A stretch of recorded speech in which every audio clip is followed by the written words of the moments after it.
on the status of women. I call the meeting to order. Today's meeting is taking place in a hybrid format pursuant to the House Order of January 20. So the rules are as usual. If I could remind members that they should address their comments through the chair and that the interpretation will work very much like in all of our committee meetings. When you're speaking, please speak slowly and clearly. And when you're not speaking, then your mic should be on mute. So I want to welcome our witnesses today. Welcome to the Minister of National Defence, the Honourable Harjit Sajjan, who is here along with Jody Thomas, the Deputy Minister, and Lieutenant General Wayne Eyre, the Acting Chief of Defence Staff. We also have Rear Admiral Jean-Pierre Bernatchez, the Judge Advocate General for the Canadian Armed Forces, and Dr. Denise Preston, the Executive Director for the Sexual Misconduct Response Center.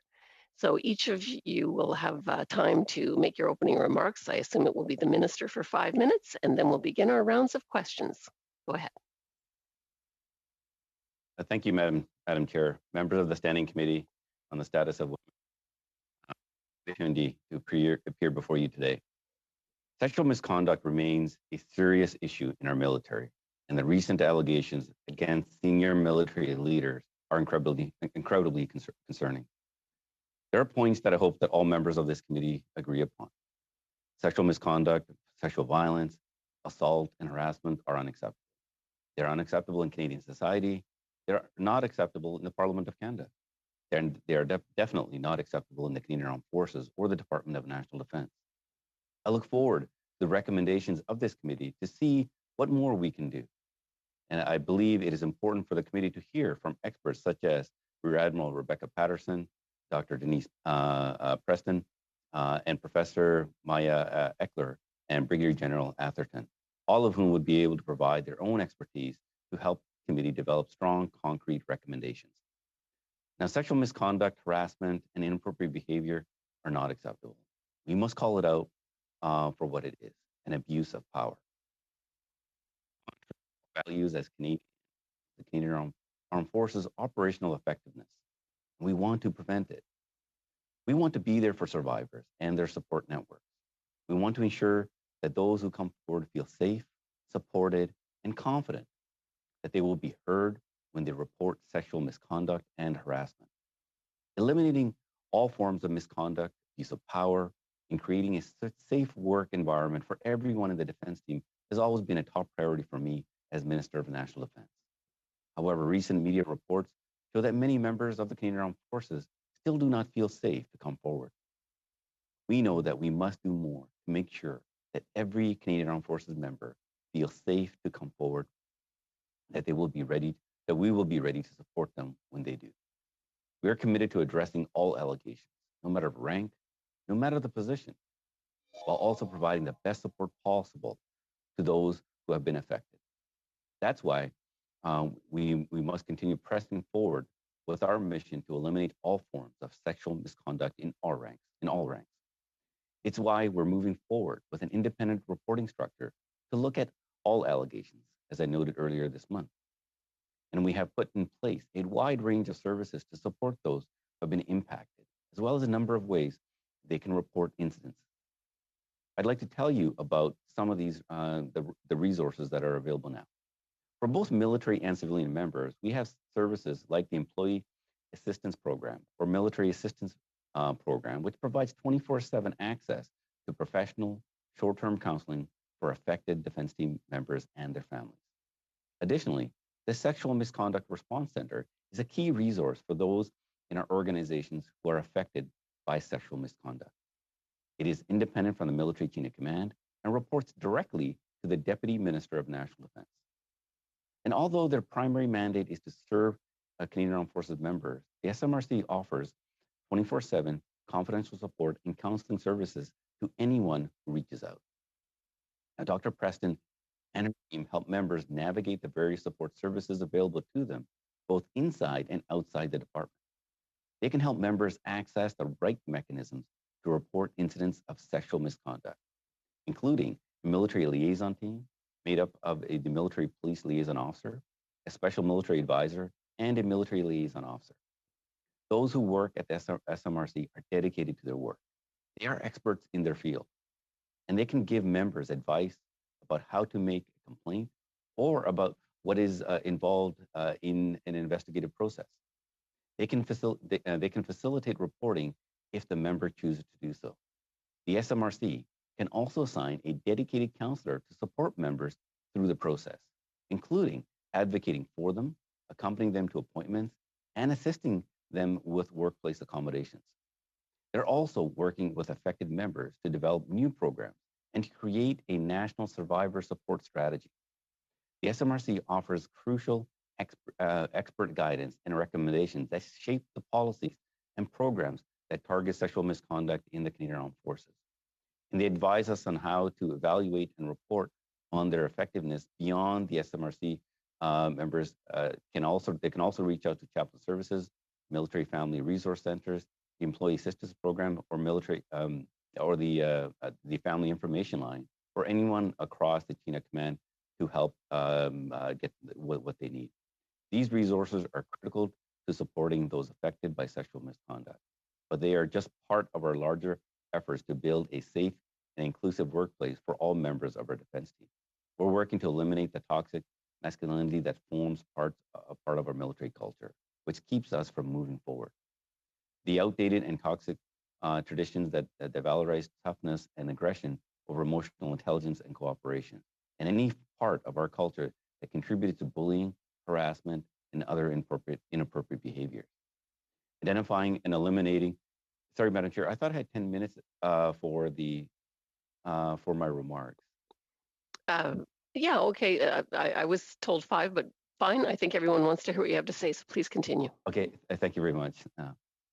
Identifying and eliminating these harmful culture dynamics is a key feature of the path to dignity and respect. Our culture change strategy is designed to prevent and address sexual misconduct in the military. Sexual misconduct must never be minimized, ignored, or excused. We must prevent it from happening in the first place. And we must reduce the risks and threats to people, their health, and their well-being. This is one important step in making our institution more progressive, welcoming, and inclusive. At the same time, we remain committed to increasing the number of women that we recruit, retain, and promote in our ranks. Women belong at every level of our organization, and I'm proud of the leadership that we are seeing, both in our institution and in our operations. We know that having a diversity of voices at the table makes us more agile and effective. And we know that we have to keep pushing forward. A lot of work to do. Because as Canadian society evolves, the Canadian Armed Forces must evolve with it. We need to prevent any form of misconduct from occurring. This can only happen with true culture change. That means having more diversity in leadership roles. Now, in 2015, the Canadian Armed Forces had 6 women general or flag officers. Now we have 14, and soon the first woman Vice Chief of Defense Staff. Now, creating a pipeline for women leaders has been one of my top priorities because this will make the change permanent, so they can outlast any government and outlast any minister. So, Madam Chair, real concrete and important steps are being taken to eliminate sexual misconduct from all corners of our organization. But our efforts will not stop here. We must, and we will do more. Trust has been broken, and it's going to take some serious work to rebuild it. We are focused on doing everything possible to prevent and eliminate sexual misconduct from the Canadian Armed Forces. We will eliminate the toxic culture of toxic masculinity that still exists. We will make sure that those who have experienced misconduct feel safe and supported when they come forward. And we will build a more inclusive, welcoming Canadian Armed Forces that better reflects and represents the Canadians that they protect each and every day.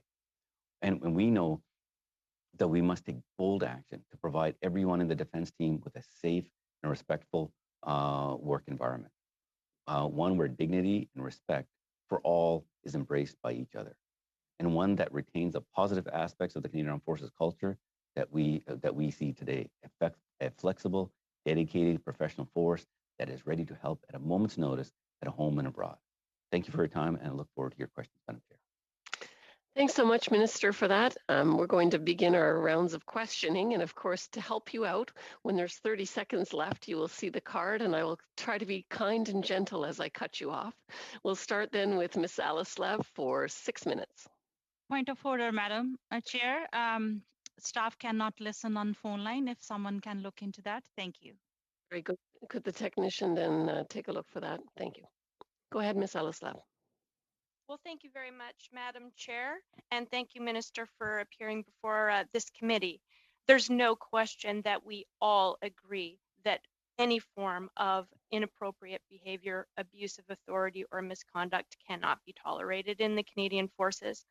But we also have an expectation of our elected officials that they will ensure that it is a workplace free of harassment, and that those who may have committed offenses are investigated and held accountable.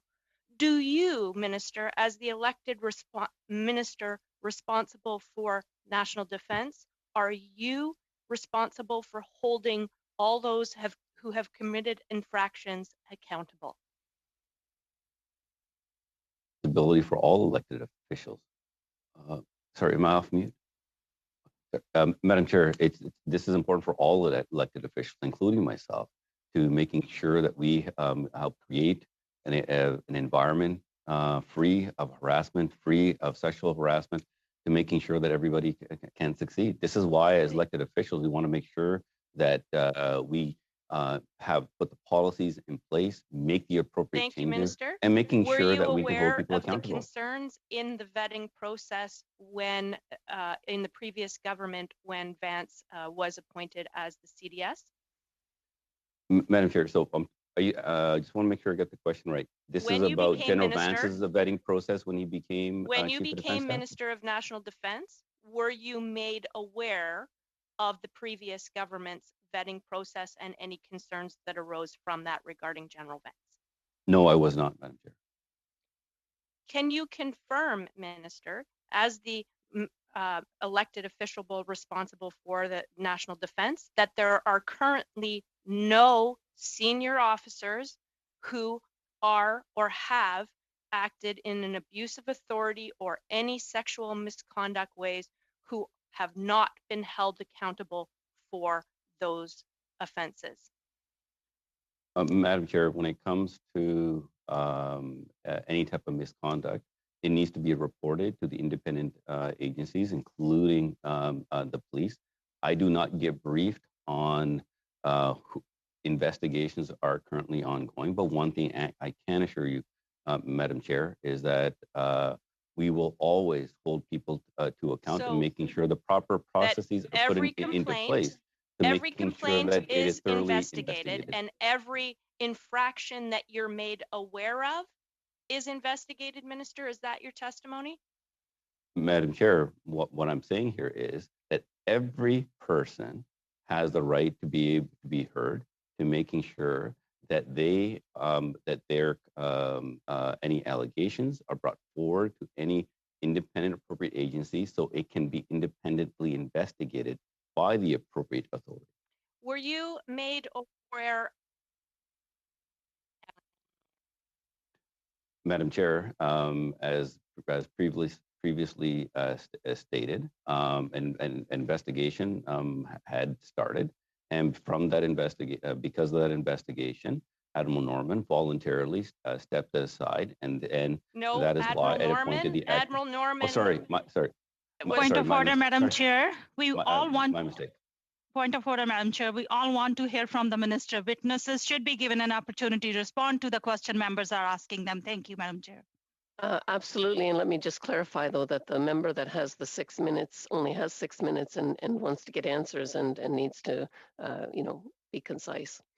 Go ahead. And Madam Chair, I apologize for, I thought the member was asking about Admiral McDonald. So again, Minister, were you made aware of the concerns regarding Admiral Norman? Madam Chair, when it came to Admiral Norman, I was only advised at a later date that an RCMP investigation. Were you made aware of the results of the RCMP investigation into Admiral Norman? Madam Chair, investigations, I do not get briefed up on The investigations. results of the investigation when Admiral Norman was charged. Madam Chair, I only learn what, just like as the public learns, of what the outcomes when it comes to any type of When the CDS, the results that when it goes through an appropriate court. when the chief of the defense staff made the decision to suspend Admiral Norman, were you advised? Yes, I was. Why did you not suspend General Vance when you were made aware of allegations? Madam Chair, as I stated, first of all, in the case of Admiral Norman at that time, I was advised by the Chief of Defense Staff at that time that there was an investigation that was started, a decision was made. And in this case, when informal allegations were brought forward to me by the former ombudsman, I immediately took it to the appropriate independent authorities so that it could be investigated. The information was not provided an at that investigation time, be conducted? Madam Chair. And it's extremely important to note here is that it was taken independently. But more importantly, as the member is questioning about a 2015 investigation, as the former chief of staff to Prime Minister Harper clearly stated. I'm sorry, that's your time. Thank you very much. Very sorry. We're now moving along to Ms. Dillon for 6 minutes. Good morning, Minister. Thank you for attending committee. My first question I'd like to ask you, in 2019, our committee presented the following report to the House of Commons, A Force for Change, Creating a Culture of Equality for Women in the Canadian Armed Forces. Within the report, there were a number of recommendations provided to the government on the path forward in addressing the sexual culture and measures that could be implemented to help eliminate discrimination, violence, and harassment, including sexual harassment in the CAF. Recommendations 2 and 3 were specifically about mandatory, comprehensive sexual harassment and awareness training. So I have 3 questions. I'll break them down. What is the current training offered to members of the Canadian Armed Forces? Is it consistent across sectors and chains of command? And are you looking to review any current gaps or needed changes to make it more effective? Thank you.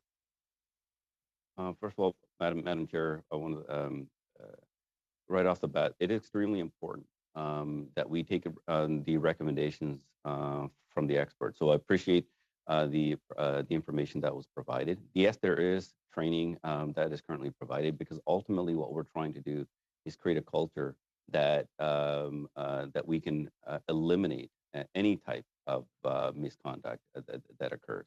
That's extremely important. And when it comes to the details of the training, I'd like to hand it over to either to General Eyre or to the Deputy Minister to be answered in more specifically exactly what type of training is provided now. Well, thank you, Minister. Madam Chair, sexual misconduct training is conducted annually for all members of the Canadian Armed Forces.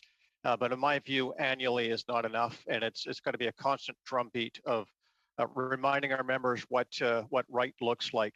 In terms of gaps in that training, as I rapidly get my feet under me in this job, some of the gaps are becoming apparent, such as power dynamics and understanding the use of and abuse of power in a hierarchy like our own.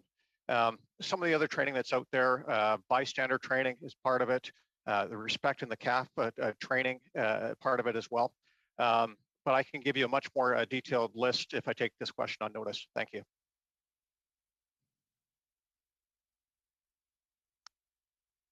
Very much for that. I'd like to ask a follow-up question to the report. This report also emphasized how essential it is for members who experience sexual misconduct, how they need to have access to victim and survivor-centered supports and services. We know that the Sexual Misconduct Response Center offers members of the Canadian Armed Forces many crucial services. Can you please discuss any expansion of services in the SMRC since 2019 and any future plans to further expand its role and mandate to help victims and survivors? Thank you. Madam Chair, before I hand the question off to Dr. Preston, who is a real expert when it comes to the work that we do, and especially the person who leads SMRC, it is very important that we provide the appropriate support. I mean, all of us can only imagine what somebody actually goes through when dealing with something so traumatic, and then having, to be able to come forward and to be guided towards the appropriate that it is so important to making sure that they get the appropriate resources. And we are not only have supported the SMRC, but we are looking at future plans of expansion and making sure that they get the appropriate support so that it can reach all parts of the Canadian Armed Forces. Dr. Preston, can you take that question, please?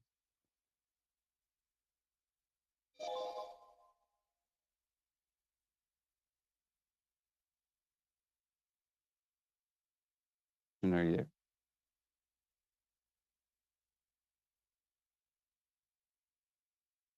Jody, if you want to take that question for Dr. Preston, if she's having trouble connecting. Sir, I apologize. Oh, yeah, it disconnected the minute you said Dr. Preston's name. I apologize. And so just to make sure, because I missed part of what you said, the question was about what services have been put in place since 2019 to better support members. So the first thing is in August of 2019, what we did was add the Response and Support Coordination Program, which is the program the minister spoke to in his opening remarks about providing a single point of contact for members and supporting members from the time of first disclosure until such time as they feel they no longer need that type of support. And so we do have quite a number of members who are involved in that program right now. And we are currently looking, at present, we are offering that from a centralized location, but we are currently looking at expanding that to have regional sites across the country that would be much more responsive to members' needs. Another service that we also got in place in 2019 was a contribution program where we are providing funds to 9 different sexual assault centers across the country to support them in the services that they provide to the broader CAF community. And this is in recognition of the fact that while there are many members who would prefer to have services within the military who are familiar with military context and issues, there are also members who would prefer to go completely out. Very good. I'm sorry, that's your time. We're now going, Madame Larouche, vous avez 6 minutes. Ms. Larouche, you have 6 minutes. Thank you very much, Madam Chair. This is an issue that concerns all of us. First of all, you have to bear in mind that these allegations of sexual misconduct are present both in the military and elsewhere. There was a journalist, Noémie Mercier, who published an article in 2014 saying that the Armed Forces culture was very unfair towards women. There had to be a review of the various policies, and it was recognized that sexual harassment already existed in 2014.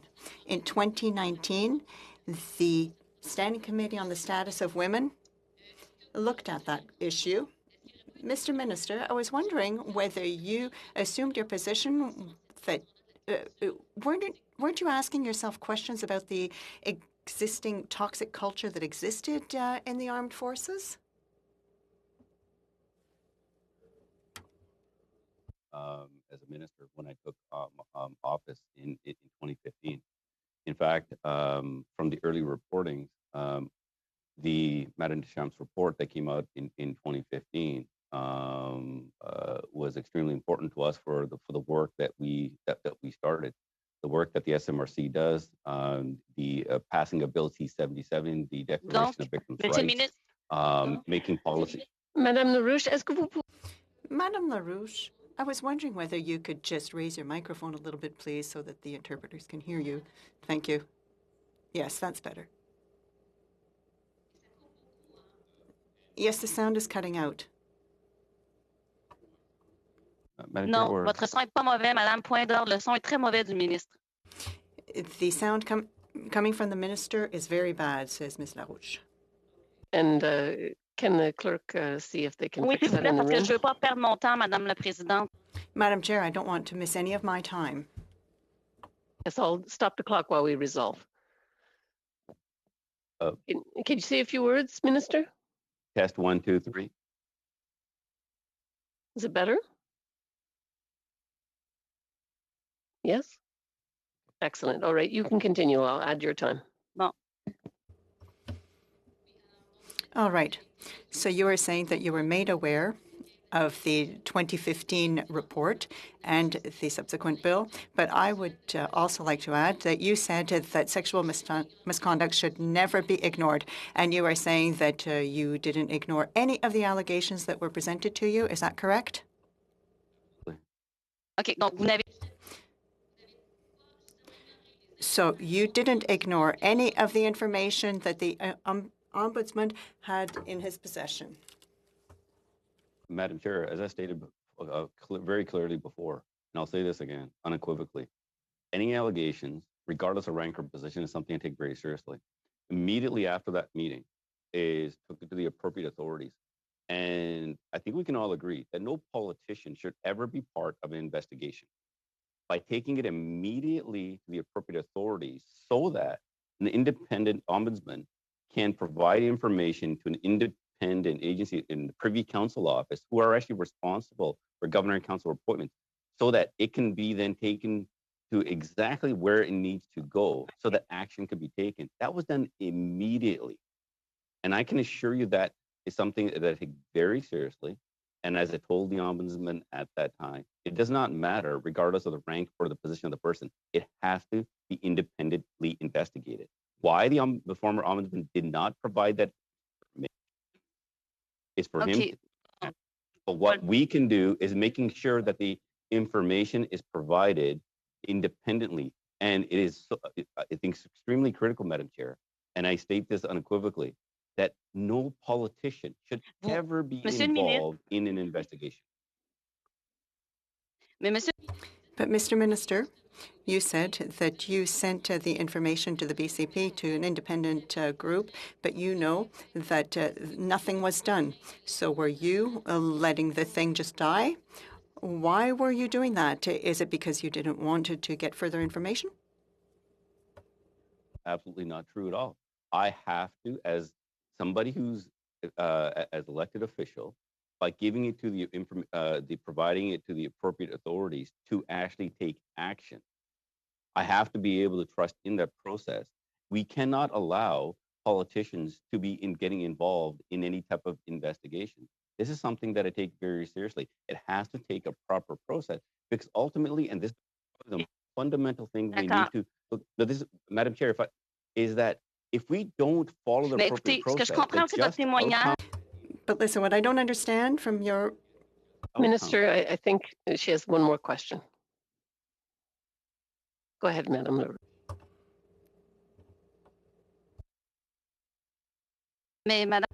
But Madam Chair,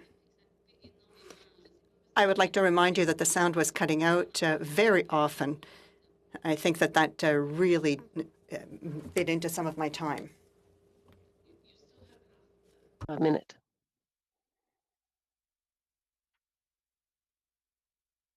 All right, I still have 30 seconds. Great.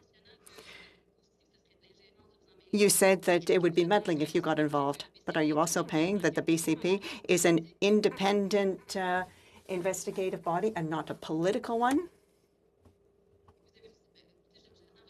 Listen, I'm waiting for your answer. I'm trying to listen here. Madam Chair, as I stated, the Privy Council office is responsible for governing council appointments, what the Chief of Defense Staff is. So having the former ombudsman go to the appropriate authorities so that it can be determined where the information needs to go.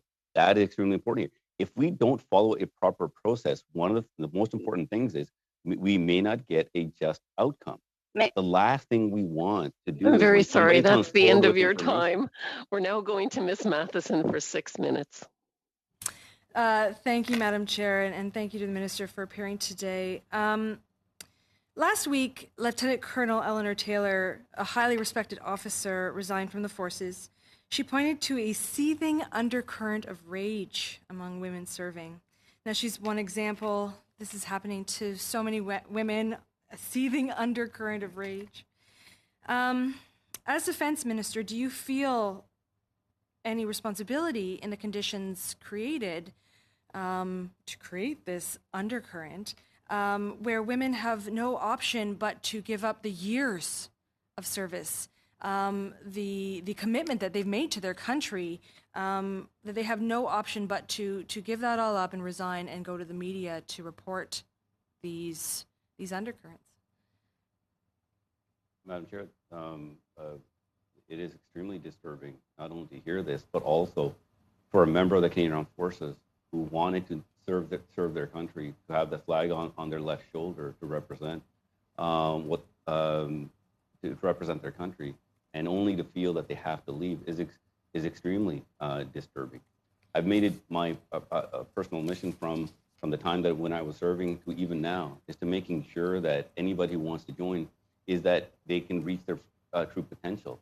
To know that people feel like this, and more importantly, they're women and other people who have left the Canadian Armed Forces even beforehand. So you've made it your personal mission, Minister. You've made it your personal mission, and yet when the ombudsperson came to you and tried to bring something forward, you refused to hear him, stating, you've repeatedly stated that no political officer had a place in these investigations. So you refused to hear it. And you say that you've reported it to the appropriate authorities, but upon not receiving the information they demanded, which I would argue is inappropriate, that they could have done without names, they could have continued to do an investigation, they also dropped it. They left out that responsibility. So at whatever point, whose responsibility is it? And I'm asking, after you had sent it to the PCO, did you follow up with them, this so-called appropriate authority? Madam Chair, when it comes to any type of allegation, it has to be handled very appropriately. I think this is one of the reasons why I took it extremely seriously, is to immediately say, sorry, we cannot, there is no confidentiality when you're talking about a chief of defense staff. It has to be reported to the appropriate authorities. In this case here, the agency that's responsible for governor and council appointments. And it was immediately followed up. And if we don't follow that process, and this is one thing, just imagine this, somebody who's done investigation. If you end up interfering politically in investigation, somebody who has the confidence to come forward, you can undermine that entire investigation if there was any interference. I wanted to make sure that the information was dealt with properly, so that if it did turn into a proper investigation and had to go to court, that there would be no reason for somebody to say that, oh wait, there is somebody interfered, and that the person couldn't get a just outcome. So, Minister, though, you've consistently said... I understand said... the point that somebody is trying to make here. I want to make it very clear, Madam Chair. And I can assure you... Continuously said that there's the authority, but there's a difference between authority and responsibility. You can paint as though any way you want, but I can assure you that's something I take extremely seriously, and something that I took very seriously at that time. I took it to the appropriate authority. But there was no follow-up, Minister. Nothing happened. There was no follow-up. So one of the things, too, you had sent this to the PCO. You actually just said in the 5 minutes statement that the SMRC is an independent body. It reports to the Deputy Minister. They've been in place since 2015. Why would it not have gone to the SMRC if they are truly independent from those political problems that you've mentioned? Wouldn't they have been the proper resource to go to as well? Could you have followed up with them? Madam Chair, when it came to sending it to the appropriate authorities, it was done. The Ombudsman could have actually gone to the SMRC. The Ombudsman could have gone to the military police as well. But right now, we can continue to talk about this, and I can assure you that I followed all the appropriate processes. What I'm also going to stay focused on, and I look forward to hearing all your advice, is... So, Minister, do you blame the Ombudsman for not doing his job properly? Is that what you're saying? Chair, No, the question that you asked me was, did I follow the process? Absolutely, I did. It's not me to put buddy. You will have to ask your own questions regarding that. I have my own questions. Advise the ombudsman to go to the SMRC? I have to, it's my responsibility, provide the information to the appropriate authorities, and that's exactly what was done. Minister, could you have advised the ombudsman in your role as his only I did advise boss to go to the SMRC? In fact, I not only advised, but the ombudsman didn't ask me for advice, but I gave it. And the advice was, did you follow up on him as he's responsible to you? Did you follow up with that? Followed up, Madam Chair. It followed up immediately with Privy Council office, and the very next day, the Privy Council contacted him for the information. And the advice was given. Did you go to the military police? Did you provide the information to the appropriate authorities? And more importantly, it was followed up the very next day so that action could be taken. Occurred in 2018, and at what point did you just wipe your hands of it? You said you had followed up. Sorry. You said that's the end of your time. We'll have to go to Ms. Sahota now in the second round for 5 minutes. Thank you, Madam Chair. Thank you, Minister, for being here. Ray Novak, the Chief of Staff to Prime Minister Harper, testified that not only was it not political interference to ensure serious allegations were investigated and the results reported back, it was the responsibility of elected officials to do so. As Minister of National Defense, you are legally accountable for the direction and management of the Canadian Forces, including the Chief of Defense Staff, who reports directly to you. Why did you think it was not your responsibility to determine if General Vance was the best person to continue to lead Canada's military? Madam Chair, I'm not. I'll just actually pull out the quote that the former Chief of Staff to Prime Minister Harper has stated.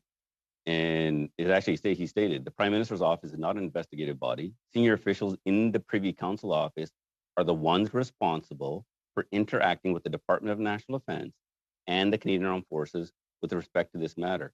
And that's exactly what I did, forwarded the information to the Privy Council office. He also stated, political staff, ministers, clearly aren't investigative entities in our system of government. That's his quote. I have another question, Minister. And then, okay. According to Ray Novak, the proper authorities were the NSA or the CFNIS.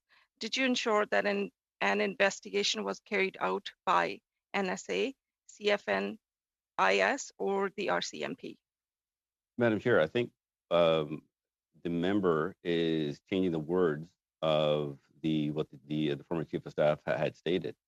It says here, the senior officials in the Privy Council are the ones responsible for interacting with the Department of National Defense. So they make the decision of where that information needs to go. By giving the information to the appropriate authorities, they can then decide where it needs to go, whether it's the military police, the NSA. It is up to them to decide. This way, it could be kept out of political. Minister, you're avoiding answering my questions. Actually, I'm not. And in fact, actually, since we want to answer this question, why don't we also look at, so since I've been asked the question, if their investigation has started, what action could have been taken? Clearly, there was an investigation started in 2015 during the time that the previous chief of defense. I have another question, Minister. Maybe why was a decision as the elected official, if an investigation had been started? Minister, if I could ask you to let her ask her question, thank you. As the elected official responsible for ensuring that men and women can serve honorably and without fear in the military, can you guarantee that not one of them suffered in any way because General Vance remained in his position for 3 years after serious allegations were brought to you?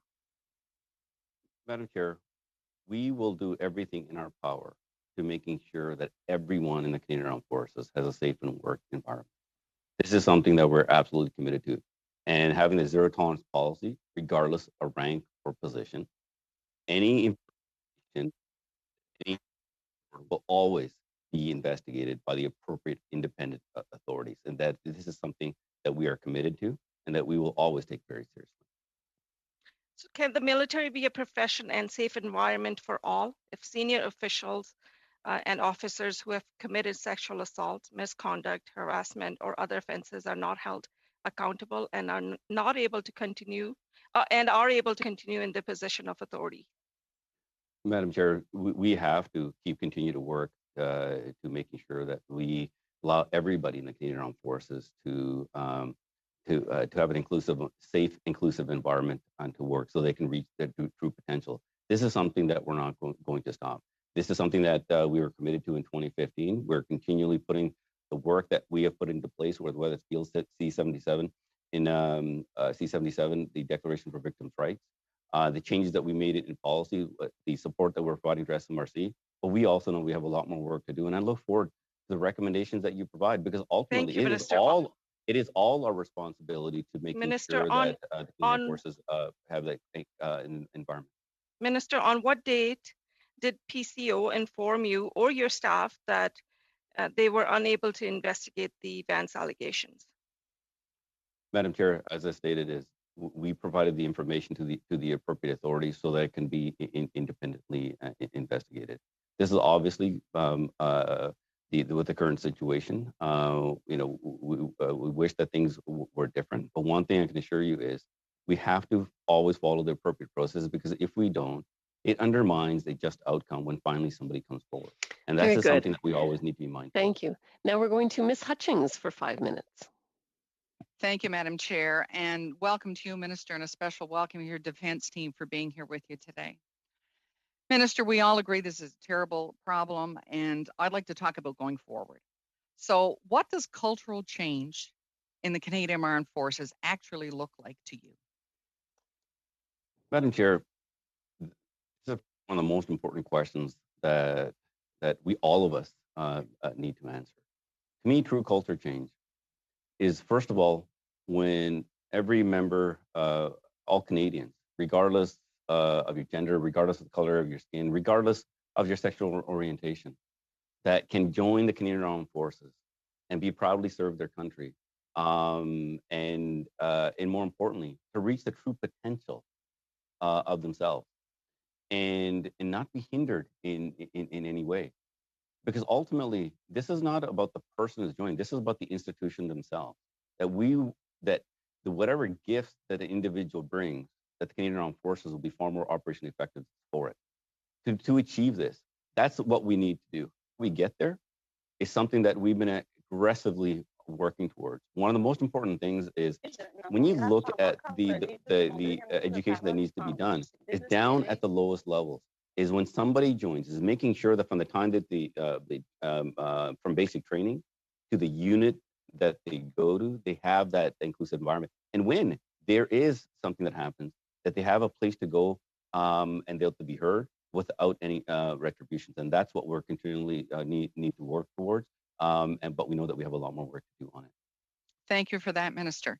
So if you could just sum up quickly, what are some short-term goals and long-term goals when it comes to the complete and total culture change in the Canadian Armed Forces for men and women and all gender inclusive people?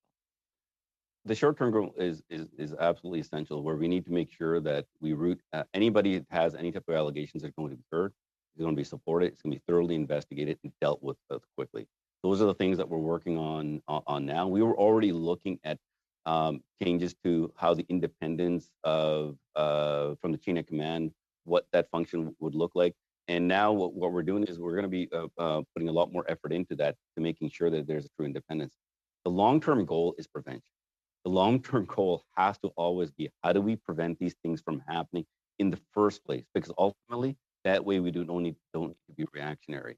And culture change at the lowest level is going to be very important as we start recruiting more, having more representation, having the policies in place, having independence when something does occur, and a complaint is properly dealt with. These are all those things we need to take a look at. And right now, everything is on the table. We have a military justice review that's currently ongoing as well. Thank you, Minister. And Minister, I've heard you speak the last few weeks as this issue has come to the forefront, and you've said repeatedly that all options are on the table when addressing the current situation that D&D and CAF is facing. So what exactly does that mean for Canadians listening today? What exactly do you say when all options are on the table?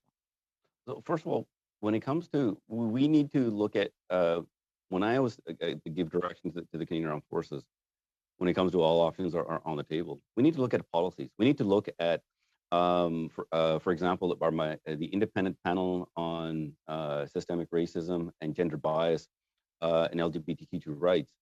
What they're going to be looking at is, where are those systemic issues? What are the changes that we need to make? What policy changes do we need to make? Where are the resources that we need to make? Up to including legislative changes as well. And this is where the military justice review by Justice Fisher is going to be extremely important. Ultimately, we need to find out exactly where those issues are. But more importantly, no one report is going to fix this. What we need to create is an evergreen process. So as things change, we can continually change with it, because no one solution that we provide may fix a problem for one time, but we also know that society evolves, and we need to have flexibility in our policies so that we can continually change, and making sure that resources are always put there. And if we do this, we can eventually create that culture change. And I'm hopeful that we will, because the operational effectiveness of the Canadian Armed Forces will be impacted if we don't. Great. And a quick question for either Ms. Thomas or Dr. Preston. The current process in place for people who are experiencing sexual misconduct, what process does a member have to come forward? And is the in an area of which a member doesn't feel comfortable, how is there another way that they can get their concerns addressed? Thank you. Unfortunately, you're out of time for the answer, so we're going to go to Madame LaRouche, 2.5. You have 2.5 minutes, Ms. LaRouche.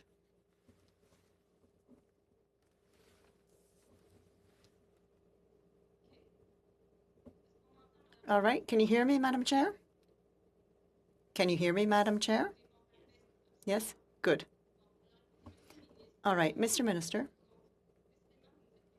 you are saying today that the appropriate process is the PCO. On the 12th of March, you said it was the military police. In February, you said you couldn't talk about the appropriate process. So there's a lack of consistency here. I would like to ask Mr. Eyre, who is supposed to investigate if there are allegations of sexual misconduct.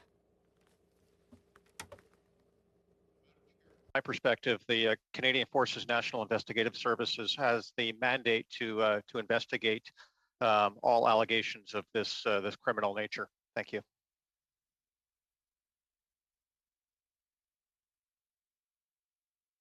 Peu importe le grade.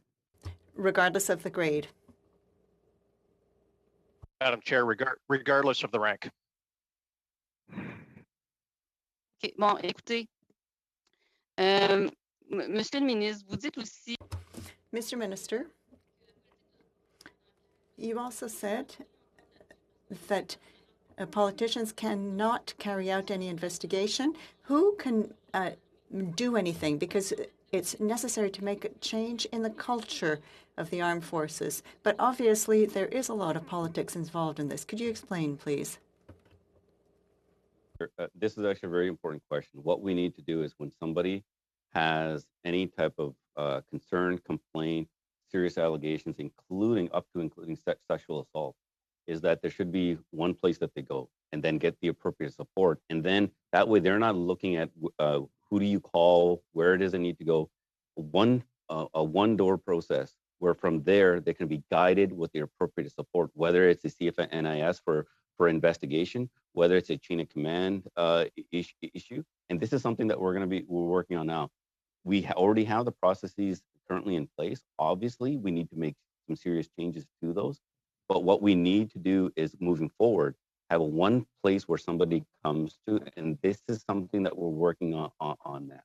Very good. Now we'll go to Ms. Matheson for 2.5 minutes. Minister, you said that the PCO couldn't move forward in the investigation that the ombudsperson had brought to you because everybody under General Vance, everybody knew about it. The names were important. But do you believe that survivors who fear reprisals from their superiors should be forced to disclose their names in order for any allegation to be investigated? Madam Chair, when it comes, first of all, I can't say what PCO did or did it didn't do. But also when it comes to investigations, the Ombudsman also knows that the investigation can be launched without identifying somebody as well. CFN and NIS and police agencies do this all the time. And in this case here, in the Ombudsman's directives, it clearly actually states that you can actually go forward, make a complaint so that it can be started. And maybe the Judge Advocate General can answer, provide more clarity to that. Sorry, just to slip it in though, before you had said that the PCO couldn't move forward with the investigation because they didn't have the name, they didn't have the details. And now you're saying that you didn't know what the PCO had or how they could or they couldn't move forward. Based on the Ombudsman's own testimony, Madam Chair, the Ombudsman did not provide the information. And by his own words, he said the information was not actionable. Ultimately, it's not up to us as elected politicians to decide where and what should happen. It is an independent agency to look at a proper process that needs to take place. Okay. So I think I'm hearing that there's sadly this key difference between a given authority versus the responsibility and taking responsibility. I see that you as Minister of Defense have a responsibility. You've said yourself, I have a responsibility to fix these systems. So going forward, will you continue, if there are still an ombudsman, if this happens again, will you continue to ignore an allegation? Would you follow the same process? Or would you make changes to what you did in the past? Madam Chair, when it comes to an investigation, no politician should ever be involved in investigation. Actually, in the Ombudsman directives themselves, the Ombudsman can go to, and it clearly states this, can go to the Judge Advocate General, to the CFNS, the military police, can also go to the Provost Marshal. Why the Ombudsman, former Ombudsman, did not take those options and came directly to me? In the directives, it doesn't state, go to the Minister of National Defense. So when we say that when it comes to any allegations, independent, the Ombudsman is independent of the chain of command, that's exactly what it means. When he did come to me, I did give the direct advice to go to those agencies. More importantly, we followed up with the independent agency with the Privy Council immediately, and they followed up the next day. The Ombudsman did not provide the information. Thank you, Minister. And we're going to Ms. Shin for 5 minutes. Thank you, and thank you, Minister, for appearing before us in committee today. This is obviously a topic that we are very interested in seeing resolution in, but I feel that it is very important that there is more clarity in terms of responsibility here.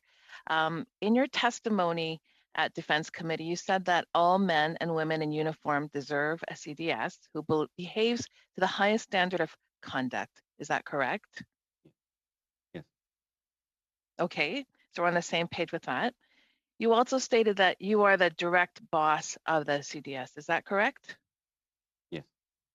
Okay. So then, does the CDS serve at the pleasure of the Governor General? Sorry? Or is it your responsibility? I do not make the selection for if I could provide some more clarity for that if you like. My concern here really has to do with I'm trying to get clarity on what you're trying to say about your responsibility is. And my concern is we're trying to bring a cultural shift, and you keep bringing that up. And you also bring a lot up about process and how you depend on the process, and you don't want to and you don't want to bring clarity to that responsibility. You're just talking about process, but a shift in culture comes when we can transcend the process. When we recognize the responsibility. It's been 3 years. It was 3 years before General Vance was suspended. To me, that speaks volumes in terms of responsibility being abdicated. Is there, through this process, do you feel that you could have perceived this a little differently? Because the longer this confusion is created by you in terms of responsibility, and your answers have been consistent in showing that you're not owning up to the reality that you're not taking action that is showing a shift in the culture. Because as long as there is dodging responsibility this way or that way, it's not going to change. And if it doesn't come from the top, if you can't just take the higher road, then it's not going to happen. So if you keep repeating the same points, and I'm just sensing you're still not owning up to this, then how do you expect the culture to shift? And are you not setting yourself to make it more difficult for you to actually take action, because you're continually defending the fact that you didn't take action? The reality is it was 3 years before general events was suspended. I would just like to hear from you as a genuine person who actually cares about women and this toxic masculinity culture, someone who wants that to shift. I would like to hear from your heart as a person how you could proceed differently from this point forth to bring some authentic conviction to us that there will be a change, because I'm not convinced. All talking about processes all day is not going to happen unless we as people, as leaders, you as the Minister of Defense, can actually take a step that transcends the process. No, Madam Chair, first of all, I want to thank you very much for that. That's a very thoughtful question. This is something that not only I've taken very seriously from day one, is I've also had the experience inside the Canadian Armed Forces of why that culture change is absolutely needed. This is why from day one when I came in is looking at how we're going to look at creating that type of culture change. Why passing Bill C-77 was so important to victims. Minister, part of cultural shift is confession and owning up to something. Are you willing to admit that you could have done things more responsibly a few steps back? Because shift isn't going to happen unless we really humble ourselves and admit. And it's not about saving face. It's about being truthful. And, bureaucracy and all this red tape in the system, they're not there so that they can control us. They're there to help us bring justice. I'm sorry, that's your time. Madam Chair, but you can't, Madam Chair, just on that point, I think it's an important one. First of all, culture change, absolutely, please. I don't want anybody to finish off a statement and think that I don't believe in culture change. This is something that is extremely deeply important to me. But also, as ministers, as politicians, I'm sorry, we are not almighty here, nor should ever be. No politician should ever wield the power to start an investigation, because they can also end one. And I can give countless examples of how that is so wrong, right? And when I talk about process, this is not about deflecting. This is about bringing justice for somebody to come forward. Because ultimately, as a man, would you want to be the person Minister, that somebody I'm sorry, forward? that's that really by the the time, time for that question. We go the person doesn't get that just outcome. That's what's at stake here. I'm sorry, Minister, you can continue when Monsieur Serret is asking. Monsieur Serret, 5 minutes. Mr. Serret, 5 minutes. Mr. Minister. Continue along those lines about what was just asked of you here about the culture change, what you've done, what needs to be done, and continuing the work. I think no one has to question your integrity here. You've done a lot of work since 2015, but the processes that are in place predates you being started here. So can you elaborate on what was just asked of you, Minister? Thank you. No, thanks. Culture change is something that we're all committed to. And I believe in the committee here, there's some wonderful recommendations that can be provided. But also looking at the changes that need to be made, what we need to make sure is that it's not, we just don't look at a report, look at the recommendations, sign off on it, and think that it's done. I can, for example, list off a whole bunch of things, but ultimately what I'm always looking for is what results are we creating on the ground? When somebody is joining, are they in basic training, having a safe environment? If something comes up, whether it's a religious accommodations, whether it's a gender issue, LGBTQ rights, or anything, that we can immediately address it, because the Employment Equity Act states that we must. Do we have the right action groups? Do they have the right governance structure? This is what the panel on the independent systemic racism, gender bias, and LGBTQ rights is currently doing, to look at where are those issues, to dig deep inside the Canadian Armed Forces, look at what are the changes that are needed. We know that we need to create a much greater pipeline, and we started that. As I talk about numbers, and right now, those are the metrics that we want to judge ourselves by. But you know what? That's progress. It's not success. Going from 6 to 14 general officers is important, but the pipeline, when you look at the other lower below that, when you create a greater pipeline, it can never be stopped. Why was it that women, we had a representation of women? The percentages were obviously nothing to be proud of. But why didn't we have, if it was 15% women in the past, why didn't we have 50% women before? One of the goals that I wanted to do was immediately start making those changes. That when somebody had a complaint, they could be immediately, they can come forward regardless of retribution. Something that when I sign off on any type of general officers, the question that I ask, I don't look at what their ability to command is. I trust in that they can do that. The question that I ask is this the person that can actually bring leader that can bring in culture change? Because if it's not, we don't want them being promoted. But if they do, we want to give them proper resources to do so. We also need to make sure that we have senior women at the table so that we have proper representation. This is not the be all end all, but what it does is making sure that we have the right people to put the right structures in place. We need to look at how the independence of investigations are conducted. We need to take a look at, do we have the right resources in place so that people are supported? And then one question that what I'm having to our Judge Advocate General to answer is, if somebody does something in their past, and would it be acceptable for them to join the Canadian Armed Forces? If somebody does something inside the Canadian Armed Forces, why can't we get them out sooner? But those also have to go through a proper legal checks and balances, because ultimately I can't make a decision on that. That's the law. We have to follow the law. And if changes need to be made, we go through a parliamentary process to get those laws changed so that we can create the proper changes.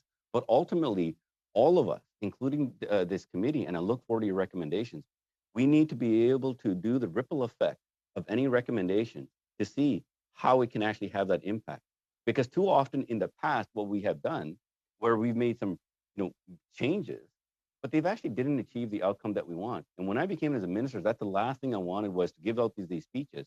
I wanted to be focused on the metrics themselves of the changes that we're making.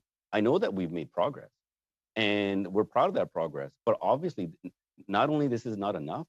Yes, I'm deeply hurt that we couldn't move forward. I wish we had a magic wand to be able to make all this go away, but we're not. But at the same time, I didn't quit before when I was serving to support the people. I'm not going to quit now.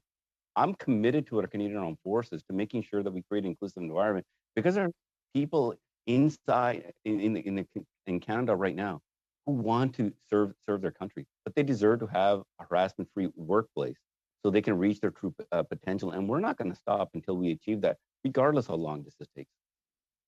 Thank you so much, Minister. I want to thank you for your service. Thank you for your service, and thank you for the department members and the other witnesses that have come. So you will be free to go unless you want to stay for our second panel. Our second panel, we are pleased to have with us, already introduced, Lieutenant General Wayne Eyre, and we look forward to more of your testimony, as well as Lieutenant General Francis Allen, who is Canada's military representative to the NATO Military Committee in Brussels, Belgium. And each of you will have 5 minutes for your comments. And so we'll begin with you, Lieutenant General Wayne Eyre. So, Madam Chair, I don't have prepared remarks per se, but I will give you a few comments. And first of all, thank you for the opportunity to address this committee. I will say up front that the current circumstances have shaken us, and I believe that the armed forces is at an inflection point that we have to seize as an opportunity to come out better, to make it a better place to serve for all Canadians. We don't pretend to have all the answers. I certainly don't. And we've got to be very open to ideas coming from the grassroots level, coming from outside experts. But at the same time, we have to ensure that victims are supported. victims are supported in coming out and telling their stories and bringing up allegations in whatever form that takes. So we're in the process of rapidly developing a plan to go forward, but it's got to be informed by the experts, by our grassroots. And that's what I hope to accomplish here is listen and learn from you as well. Thank you. Excellent. Thank you very much. And Lieutenant General Allen, you have 5 minutes as well. Thank you, Madam Chair.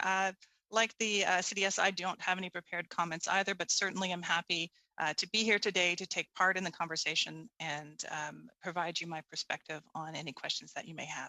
Thank you, Madam Chair. Very good. Then right away, we will plunge into our questions. And I believe that we are starting with Ms. Sahota for 6 minutes. Thank you, Madam Chair.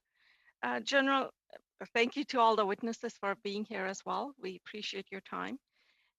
General Airy, you have stated that Canada's military culture, and I quote, need, must, and will change. But unfortunately, that has been the stated aim of many CDSs before you. Yet there has been little progress. What significant differences in approach will you take to ensure a different outcome? No, Madam Chair, thank you for the question. We have to learn why previous approaches did not work and learn from that and incorporate those into our plan going forward. As we go forward, I see us moving forward on 2 streams. Now, the first stream is any external review that looks at our organization. We have to embrace and fully support with the realization we don't have all of the answers, and then look at and embrace any recommendations that comes out of that, including, if necessary, an independent reporting chain to give all of our members the confidence or restore the confidence that their allegations will be properly looked into. But secondly, and of more urgency, is the internal actions that we need to take. First of all, I talked about listening and learning. Ensuring the victim support is in place as an immediate priority. We've got to respect due process for the ongoing investigations. With Op Honor in particular, I believe, and I've heard from many, that perhaps this operation has culminated, and we need to harvest what has worked from there, learn from what hasn't, and go forward with a deliberate change plan. A deliberate change plan that includes not only members of the Canadian Armed Forces, but our public servant colleagues as well. We need to align our internal organizations because we have disparate pockets that are focused on this problem, and perhaps better alignment is required amongst the different organizations. We've got to continue to implement the provisions of Bill C-65 and Bill C-77. And along with that, the restorative engagement that comes with the final settlement. Thank you, General. My next question is, and I apologize, I have limited time, so I want to ask you questions. Have you put in place any new measures since becoming acting CDS? So understanding I've only been in the job for several weeks, one of the things I immediately asked for was an aid memoir, a playbook, if you will, to help me deal with any further incidents of senior leader misconduct, so that we could rapidly deal with those. That was one. The second one, last week I had Can we get a copy of that? It's still in draft at this point, and once it is finalized, we'll be happy to share that. The second one, last week, I had all of our general and flag officers on a team session. If one thing that the pandemic has taught us is how to use technology. So all of our general and flag officers from across the world deployed on operations on exchange outside of the country and here in Canada, and talked about the current circumstances, but also laid out my expectations about conduct, leadership, listening, et cetera. So those are 2 of the immediate actions. Thank you. Central to the military ethos is the trust and confidence of subordinates in their senior leaders, and that those leaders lead by example. There are media reports that indicate that there are other senior officers who may be guilty of the behavior you're looking to eradicate. How will you ensure that they are investigated? So every allegation deserves a full investigation, and we have to respect our values of due process and the rule of law. And so every allegation that comes forward will be investigated and will follow the process. So is a consensual and public relationship between a senior officer and a subordinate an offense?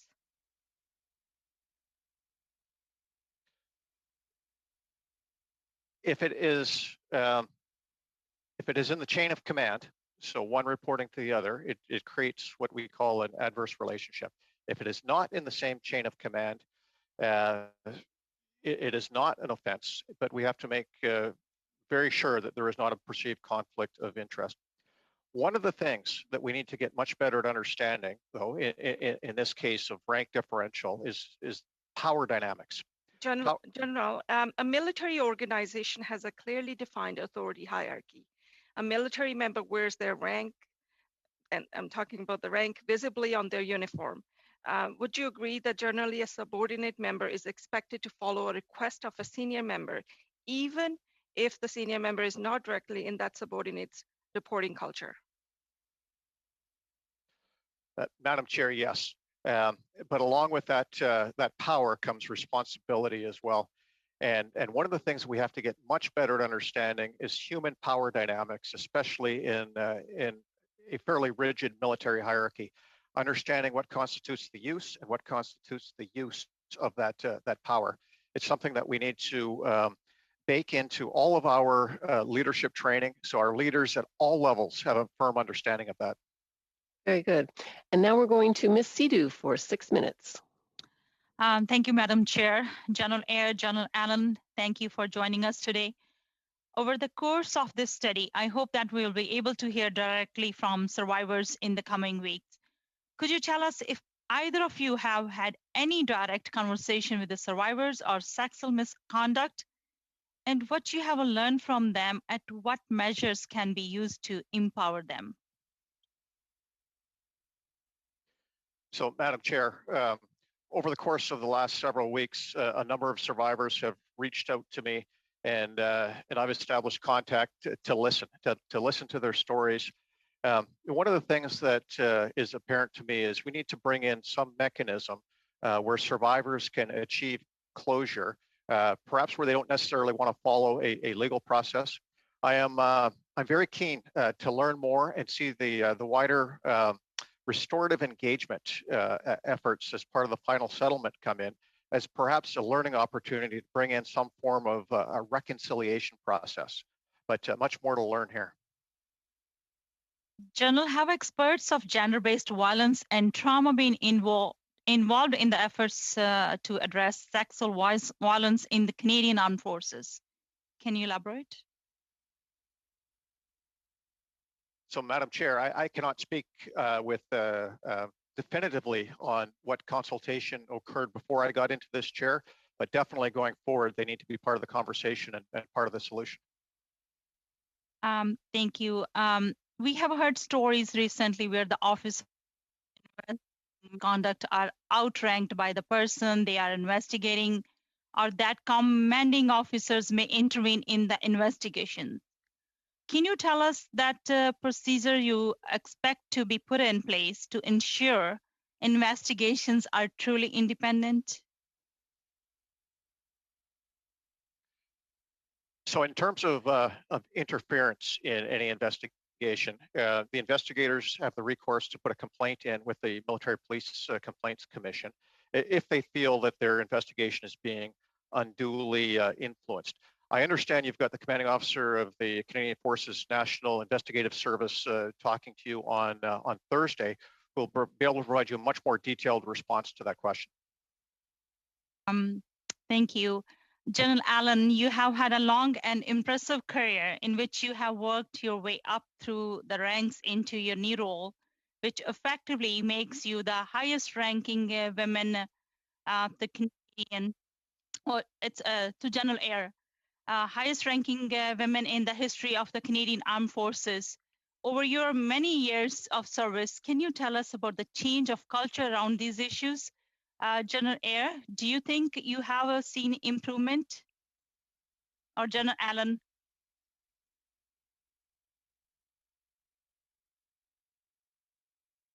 General Allen?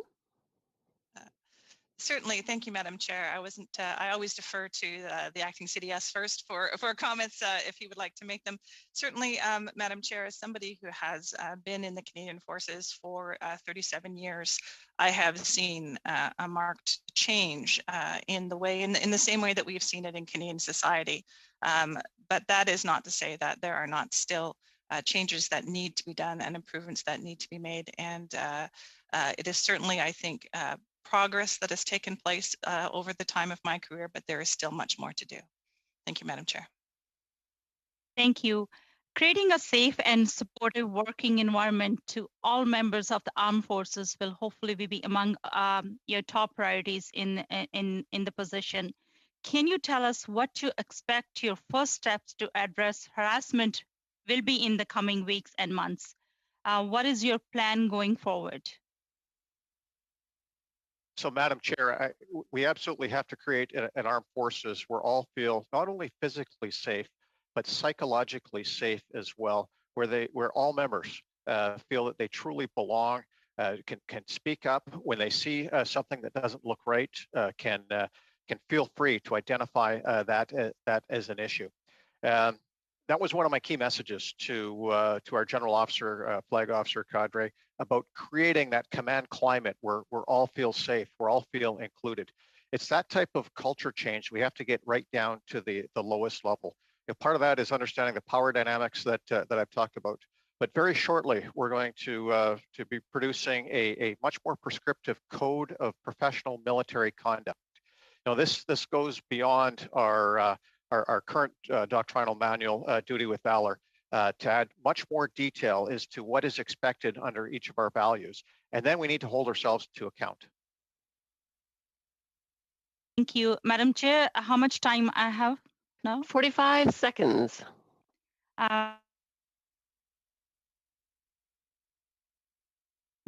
There's obviously more work to be done, but the government has taken several key steps to ending sexual misconduct in the armed forces as part of the Operation Honor. Also passed the Declaration of Victims' Rights, created the Sexual Misconduct Response Center. Any other advice, both generals, if you can give it to this?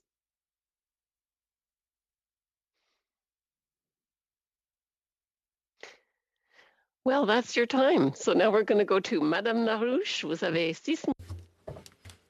You have 6 minutes, Ms. Narouche. Thank you very much, Madam Chair. It's a pleasure to continue this discussion with the second panel. I hope the sound is going to be better now than it was during the first round. Ms. Allen, it's a real honor for me to welcome you here today.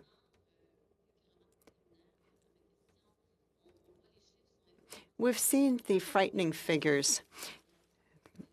7% of male reservists and a much higher percentage of women have said that they have been sexually assaulted. And in the military, there's some specific groups of women who have suffered, Aboriginal women, there are subordinate groups, etc.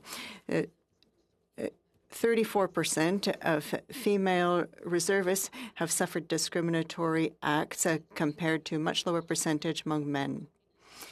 At a recent meeting of the United Nations, the question of violence was directly related to equality between men and women. In order for more women to feel more at home in the armed forces and to have more women occupying major positions throughout the world, it is important to address this question. I would like to hear your comments on this, and then I will ask further questions. So, Madam Chair, it is absolutely essential that we address this. In fact, I view it as existential for the Canadian Armed Forces. It's a paradox that as our nation's population grows, our traditional recruiting pool is shrinking. And if we cannot attract the talent that is resident in all Canadians into our ranks, this is bigger than a military problem. This is a national problem because the threats to our country are not getting any less. In fact, they're increasing. And so if we cannot attract the best that Canada has to offer, that's going to pose a problem for our country. Thank you.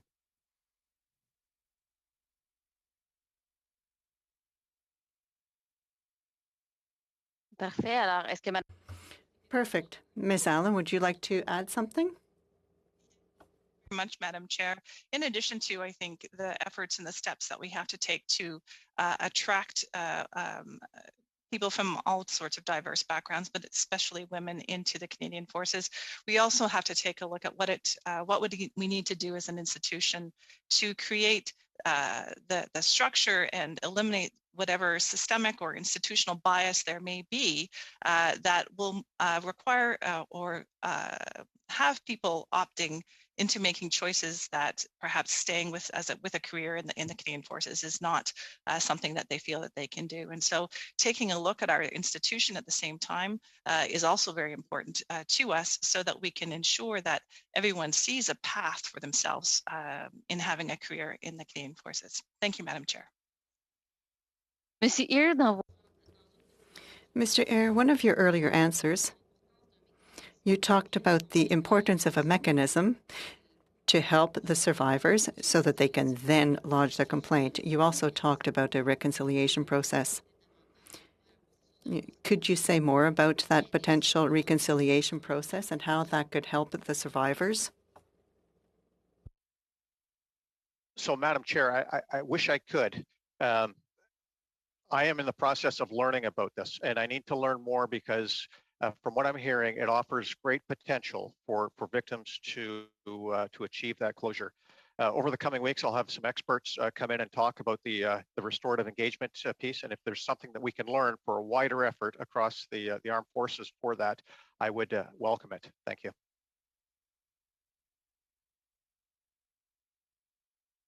Parfait. Et vous avez aussi parlé. Thank you.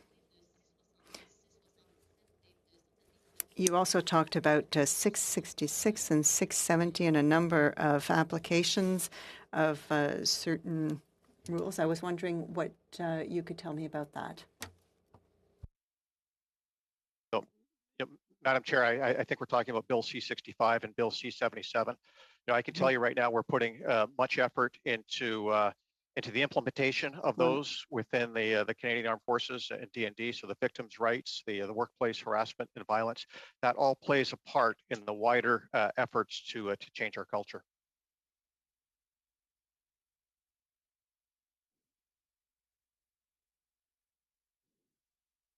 Donc pour vous, ce genre de... So for you, that type of specific measure could help that culture of silence that exists right now, whereby too many women find themselves in a situation where they don't know where to lodge their complaint. So this is actually to clarify the process and the steps that they have to take. Do you have any suggestions as to how you can tell these women what they can do? Ou encore, sinon peut-être... Or perhaps you could talk about the panel, an independent panel, the relevance of that panel, and the fact that they could possibly accompany the survivors? Écoutez, c'était des mesures dont vous avez... Those were measures that you talked about. I just want to hear more about them. I think that my time is up, so I'd like to hear a little bit more about this. Ms. Matheson, 6 minutes. Thank you so much, Madam Chair, and to the witnesses. It's been 6 years since the Deschamps report outlined some of those key recommendations that needed to be implemented. So you talked a bit about your plans going forward. They sound very hopeful. I look forward to seeing how they potentially could change things as we desperately need that change, it's been seen. Can you talk about implementing the rest of the Deschamps report, your plans for that specifically? What kind of allocations do you need for that? And go into that detail?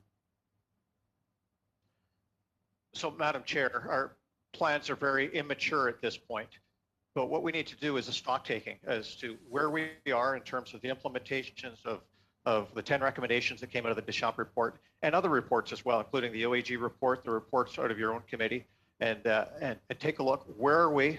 What else do we need to do? But I'm, unfortunately not in a position yet to state the exact measures to be taken. There was a reference that the Canadian Armed Forces had already implemented 2. What has that? Have you seen a change from that yet? Has that been noticeable? Madam Chair, are we talking specifically about the Deschamps report? Do you recall which 2 recommendations? I don't have them in front of me. There was just a reference that 2 had already been implemented and that they had seen it changed amongst them. But if you don't know, that's all right. In terms of that restorative justice platform, or in terms of the changes that you're seeing, the minister had referenced that 6 out of 14 of the top key positions are now being held by women. One of the things that I'm concerned about, obviously it's incredibly important that women be equal in terms of that representation, that balance, but it's also that they're being given the support to hold those positions, that they're not just placed as figureheads or as something that you could point to and say, well, here's an example of what we're doing, isn't it great? Here are these women and here are their names. That they're actually provided with the support required to help with that change, not being entirely responsible for fixing everything that's gone wrong, but supportive. So could you talk about that and your plans around supporting those positions? No, Madam Chair, thank you for the question. That is a very important question, because whoever we select for leader positions, the first considerations are setting both the individual and the institution up for success. And what I mean by that is having the skills, the attributes, and the experience to be able to be successful in that position. I can tell you from my previous job as the Army commander, we have an unprecedented number of women commanding officers, commanders of combat arms units, very non-traditional, but they were selected not because they're women, but because they're good. As we take a look around the world today, we have a number of our missions being commanded by these very same leaders and doing exceptional work. One of the challenges that we face is our system. How long does it take to get a general officer with 25 or 30 years of experience? Well, 25 or 30 years.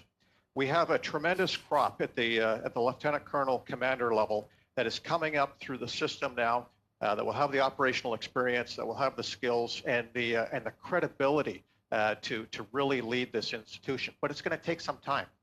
But in the meantime, every general officer that we appoint is on my recommendation, and I am absolutely confident has got the skills, the attributes, and the experience to succeed. Thank you. And of course, these conversations can't just be about women. I mean, it certainly needs to be leadership for and support of LGBTQ service people. It needs to be in support of those who identify as transgendered. What are your plans to ensure that people identify in those groups? How would you support them as well? Madam Chair, another excellent question. And I view one of the fundamental roles of a leader at any level is to understand the personal circumstances of each and every one of their subordinates and treat them as individuals and cater for them and support them and give them the development that they need to thrive in the organization. So that same sort of attitude has got to permeate its way down the ranks. We have seen in our history far too many times where leaders, for whatever reason, have been exclusionary, have not included everybody into the team. Well, that absolutely has to change, because our success is predicated on teamwork. And the face of our teams, as the face of Canada changes, the face of our teams are changing. And if we can't embrace that sense of teamwork, we're not going to be able to succeed operationally going into the future. Okay. And there are specific, I mean, we heard a great deal about the different forms of education that are taking place, that regularly the increase in that education that the members of the armed forces have to go through to ensure that they receive education on all forms, transgender, about those who are transgendered, about understanding all those different sexual orientations and identities, and even racial backgrounds. That's all included within that education as well. And that's the end of your time. We're going now to Ms. Alislav in the second round for 5 minutes. Well, thank you very much, Madam Chair. I'm wondering if would all reports of alleged sexual misconduct, disciplinary actions, or any infractions in a military member's career, would they be in his or her personnel file? So, Madam Chair, that depends on the nature of the infraction. If it was criminal or code of service discipline, it would be on the conduct sheet. If it was administrative in nature, remedial measures, generally they stay on. That policy changed at a certain point. I can't remember the exact year, but generally they would remain on the personnel file, especially in terms of a recorded warning or a counseling and probation, two of our more significant remedial measures. Perfect. And so testimony at Defense Committee stated that there were no complaints or allegations or investigations or any administrative action in General Vance's personnel file or his conduct sheet when CFNIS and NSA investigated his behavior as part of the vetting process to become CDS. Is it possible for a conduct sheet or a personnel file to be tampered with? Madam Chair, anything is possible, but I have not seen the individual's personnel file, so I really don't have anything more to add on that. So what are the processes in place to audit and review personnel files and conduct sheets to ensure that they have not been tampered with and that they are in fact an accurate reflection of the military member's conduct? Madam Chair, I don't have that answer at my fingertips, so I'll take that question on notice. If you could get us that process and the audit and the reports of the audits over the last 3 to 5 years, that would be great. Thank you. So in the promotion process, are personnel files and conduct sheets reviewed, or are only the personnel evaluation reports or PERs reviewed? So, Madam Chair, generally as part of a promotion board, it is the members file, which includes personnel reports, course reports, and the conduct sheet is part of that. Going forward, we are putting much more science into the selection of our senior leaders in terms of psychometric testing, emotional intelligence, modified 360 degree assessments to give subordinates a say in identifying potentially toxic behaviors in their leaders. We started this work last fall. It's going to rapidly progress. We're going to start at the most senior levels and then work down. But I'm quite excited about the work we're going here to add more rigor into our leader selection. And you mentioned that all allegations need to be investigated, but we have also heard is that there is an absolute reluctance to bring allegations forward, formally or even informally, but there is information often, or rumors for want of a better term. Would you consider it also a responsibility of senior members of the military to investigate, and I don't mean in a formal investigation, but look into, as part of their normal responsibilities as an officer, into the conduct of their peers and their subordinates? Madam Chair, I believe it's incumbent that, and this is going to be a judgment issue depending on the nature of the rumor, but it's incumbent if there's smoke just to do a check to make sure there's no fire behind it. But again, every case is going to be different. Absolutely. And so in the 5th estate reported recently that senior officers in interfered in sexual assault investigations, and that information was lost, and therefore other offenses were downgraded or let out, or many other angles from that. How will you ensure that no investigation will be at risk of being compromised by senior officers in the chain of command interfering? So, Madam Chair, I can't speak to the veracity of those reports. However, given the independence of the Canadian Forces National Investigation Service and the independence of their investigators, if they feel that if they believe that their investigation is being unduly interfered with, they have the absolute right to go to the Military Police Complaints Commission to lodge a complaint to that independent body. Very good. Monsieur Serret, vous avez 5 minutes. Mr. Serret, you have 5 minutes. General Iyer and General Allen for your service, and also for your ideas and thoughtful comments about how to move forward. My question, General Iyer, and I'll ask General Allen too, is you referred earlier about because we want to focus here on victims, we want the survivors moving forward. You mentioned about some, because of your only in a job a few weeks, looking at closure versus legal and the challenges and can you, and you say you want to learn more, but what can we do to help you as a committee here for suggestions on how to gather that information? Can you expand a bit about that? I'd like to hear General Allen too, to see how can you expand to be listening more to the CAF members that are looking for closure. So Madam Chair, I find your committee reports of great use. So that is one venue. So in terms of looking for ideas, we have to take them from where they may appear. You talked about finding a way for closure. One of the challenges, and I haven't mentioned this before, is the duty to report, which is part of the law we must follow. But that at times may prove to be an impediment for somebody coming forward. So we have to take a close look at how we can change that from perhaps a duty to report to a duty to respond, fully taking the victim's wishes into consideration. Haven't cracked the nut on that one yet, haven't cracked the code, but I think we need to take a very close look at that one going forward. General Allen, do you have anything to add? Yes, thank you, Madam Chair. As General Eyre identified, we do have to take a look at those opportunities.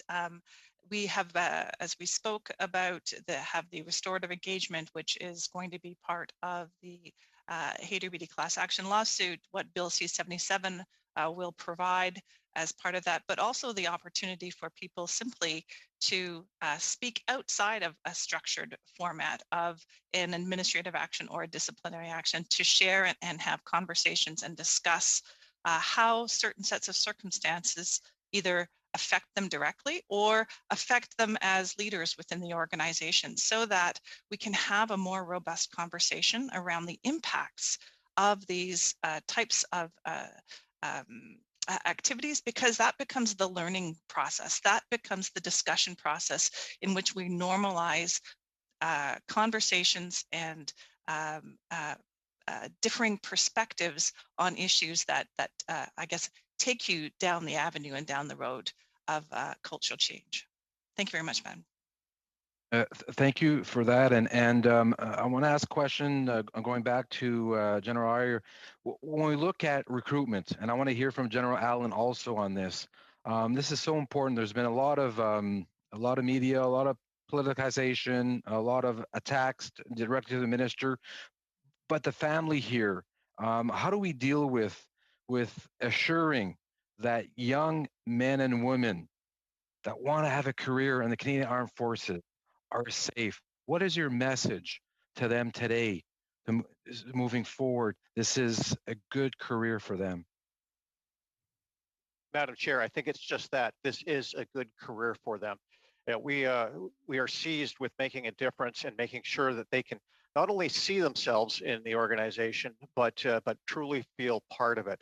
One of the challenges, I'll be quite frank here, one of the challenges we have is attraction. And so over the course of the pandemic, our recruiting throughput has greatly shrunk. It's about a third over the course of last year is what we normally have. So we're in a bit of a recruiting deficit right now. We are still very much prioritizing diversity, but the challenge is attraction. And I'll go back to one of my previous comments about this becoming a national security issue, existential for us, because of the increasing threats in our society. And so this recruiting challenge, I believe, goes beyond the military. And I would ask all of you as parliamentarians to engage with your constituents and help us with recruiting diversity into our ranks. Help us with recruiting all Canadians and showing that this is service to their country, and we need them. Well, I see that before.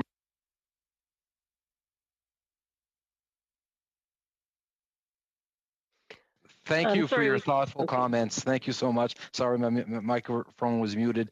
Thank you for your suggestions, and we look forward as a committee to hearing more witnesses with solutions to move forward. Thank you.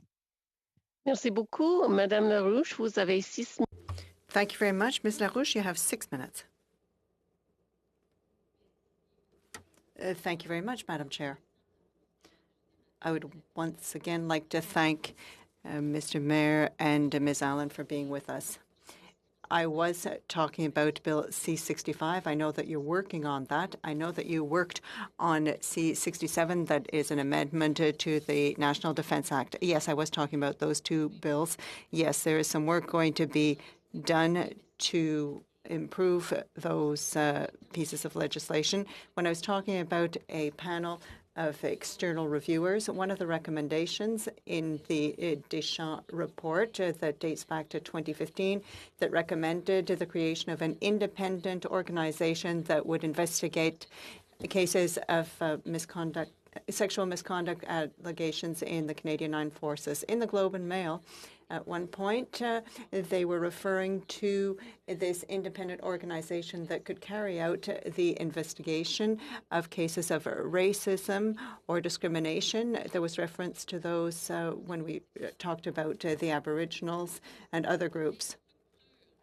So what is the structure that has to be and the process that has to be followed? What is the link between that structure and the process that has to be followed and the Canadian Armed Forces? So, Madam Chair, that is an excellent question, one for which I do not have the answer at this point.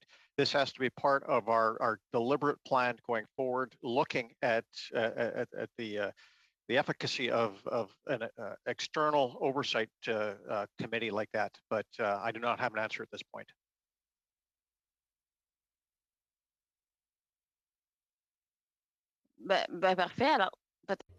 Well, that's fine. Perhaps Lieutenant Allen could answer. How could an external organization improve the process for dealing with allegations of sexual misconduct in the Canadian Armed Forces? And perhaps you could also comment on that independent process. Thank you, Madam Chair. I think there certainly is great value that can come from external resources in providing expertise, advice, knowledge as to how we are to best and can best support individuals who have been affected by sexual misconduct in the military, as well as any form of harassment and discrimination. And we should and should continue to be seeking that type of input that guides the plans that we will have moving forward on how we are actually going to look at addressing some of the institutional changes that we may want to implement to create that dialogue, to have those voices be heard. But also at the same time, I think we want to make sure that we're listening to internal voices that are complemented by the external voices as part of that conversation. As it pertains. I'm sorry, that's your time. I was so enthralled with all the answers that I forgot we were in round 2, and that was only 2.5 minutes for Madame Larouche. Now we're going to Miss Matheson for 2.5. Thank you, Madam Chair. I wanted to expand a bit on the fact that we have seen incredible losses, even just last week with Lieutenant Colonel Taylor. have you thought about putting in place, or are there mechanisms already, things that can be improved upon, to support and identify and support people who are, they haven't quite got there, they hopefully have not left yet, but that they are almost at that breaking point of leaving their careers, being at that point? What protocols, what processes do you have in place, what supports do you have in place for to help identify and support the women who are almost at that point, but you could stop them and recognize, correct things, provide the support that they need to ensure that incredible resource isn't lost? Madam Chair, this is a very troubling issue. I had the privilege of serving with Lieutenant Colonel Taylor. I've been in contact with her over the last few days. A tremendous officer. I saw her in combat in Kandahar, commanding a company of 100, 120 plus soldiers in probably one of the most dangerous places in Afghanistan. And in our exchange, it was one of mutual respect. But what I said, I respect and support your decision. And that's the message to anybody who is in that situation. Everybody has a personal calculus as to if they can make, if they can change the situation better from the outside or from the inside. So my message down the chain of command is, as our people are getting to that decision point, or even before it, have the conversation. Have the conversation as to where the biggest impact can be to make our institution a better place. In terms of a formal process, yeah, we are not there yet. I'm not sure if we have to be, other than having those really heart-to-heart conversations. Okay. And just quickly, so the Sexual Misconduct Reporting Center, the SMRC,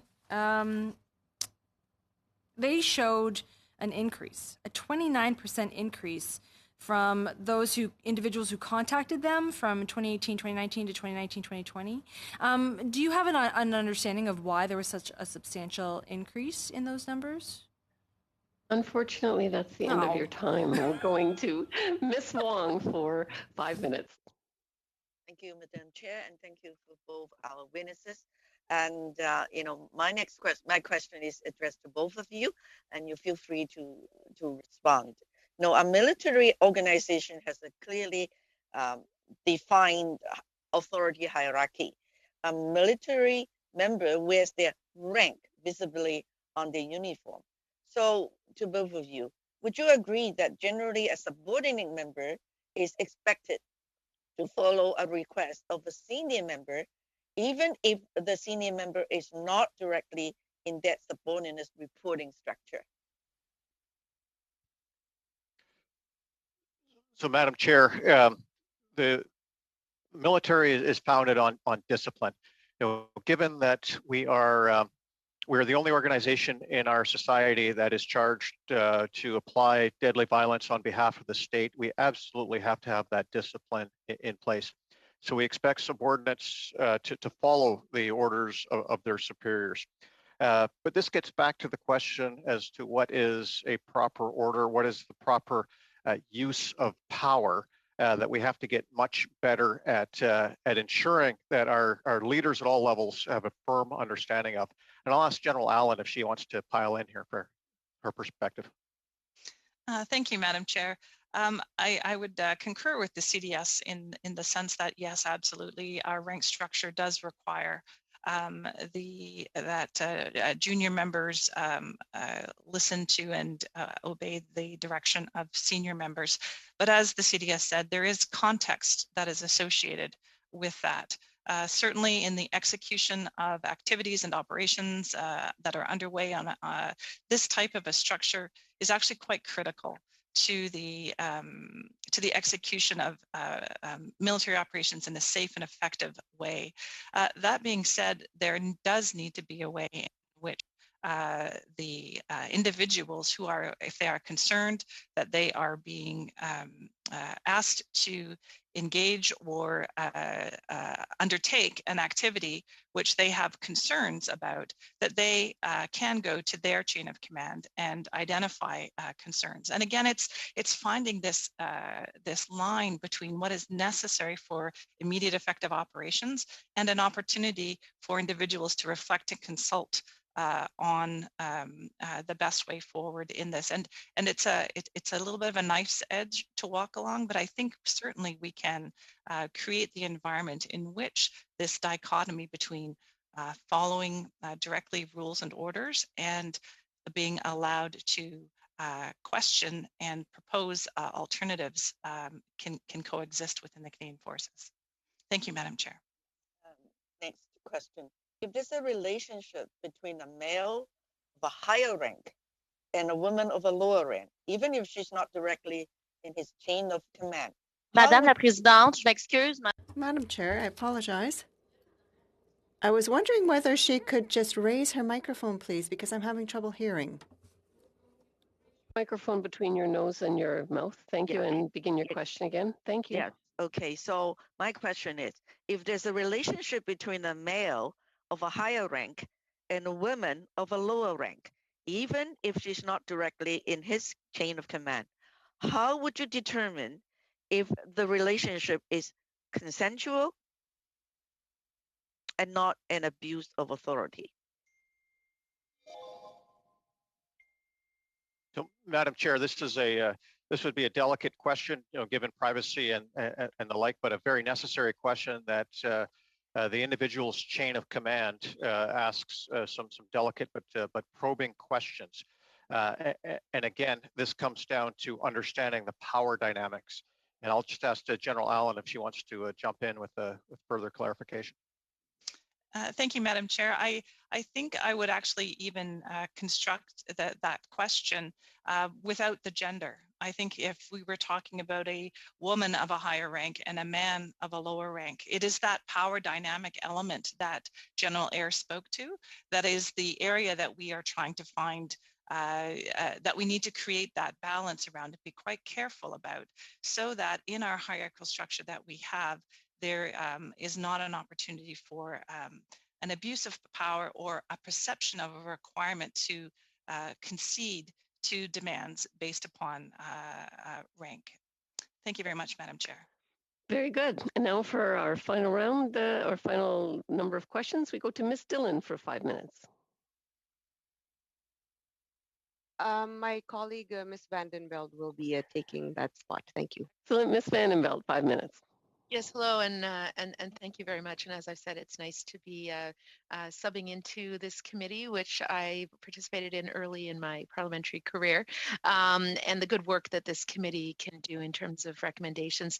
I would also very much like to welcome and congratulate our two guests that we have today. I know that this is the first time that General Eyre is appearing before Parliament as the Acting Chief of Defence Staff, and I would very much like to congratulate General Allen on your recent announcement of your appointment as the first female Vice Chief of Defence Staff. I think that your careers have been incredibly, you're incredibly qualified, and these are incredibly meritorious.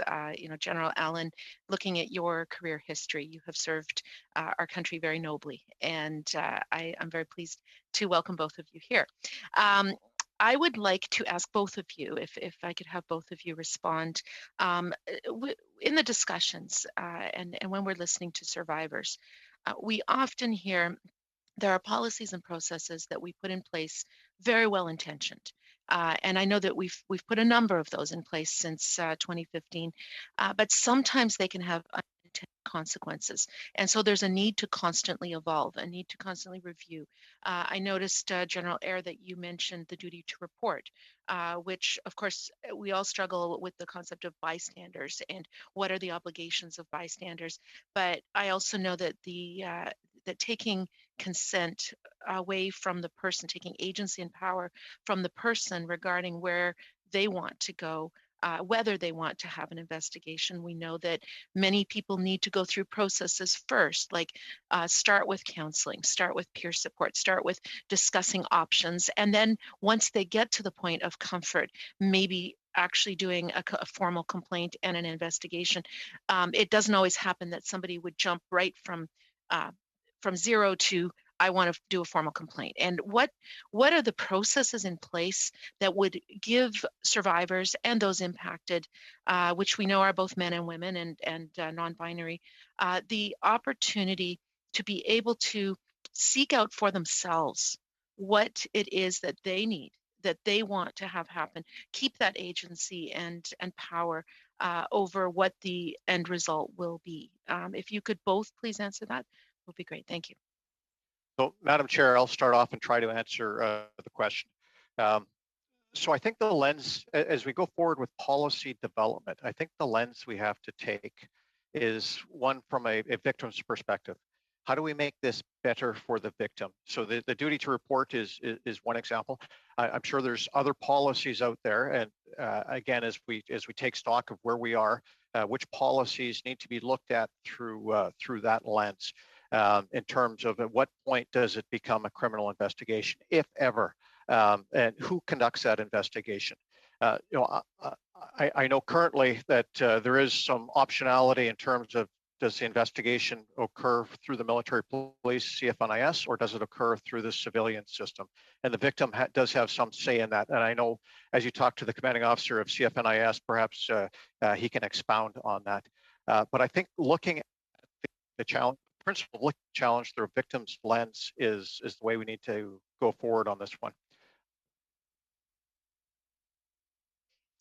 Thank you, Madam Chair. I would add on to those comments that it is very much that sensitivity to allowing people to have agency over how they wish to share that information and what they want done with that information goes forward. And that speaks to, the benefit of the SMRC, and that it is separate from the Canadian Forces, where members can seek advice, can seek support. And part is, as I'm sure Dr. Preston has described to the committee before, part of the process is to always be ready to guide the member should working towards reporting is something that they wish to do, what their options are, how they might wish to go forward with that, and to help people forward. So I think certainly the SMRC fulfills a good role.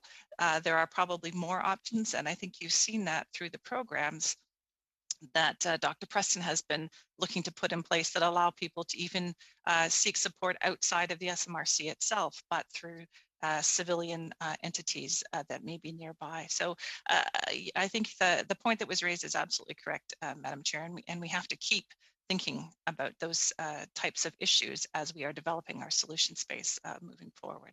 Thanks, Madam Chair. Yes, and I know that in recent years... Unfortunately, that's the end of our time. I want to thank our witnesses. I want to thank you both for your service to our country and for your testimony today on this very sensitive matter. And I want to thank all the members of the committee as well. Is it the pleasure of the committee to adjourn? Seeing it is, then the meeting is adjourned. See you Thursday.